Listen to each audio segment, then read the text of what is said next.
مجھے قبر میں رکھ کر قبر بند کر دیا گیا۔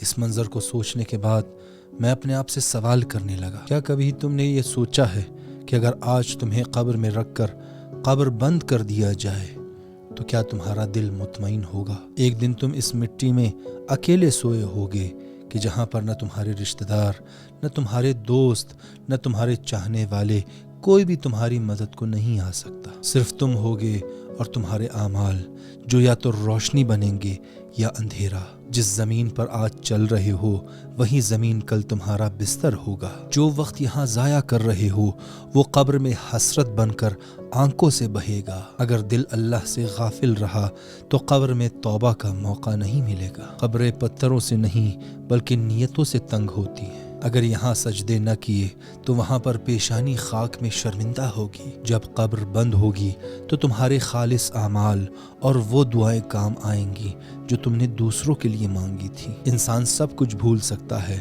لیکن قبر اسے یاد دلائے گی کہ وہ کیا تھا، اور قبر میں تمہارا چہرہ مٹی پر ہوگا اور تمہارے اعمال چیخ چیخ کر تمہارا تعارف کروا رہے ہوں گے۔ اپنے آپ سے سوال کرو، اپنے آپ کو سوچنے پر مجبور کر دو کہ کیا تم اس دن کے لیے تیار ہو؟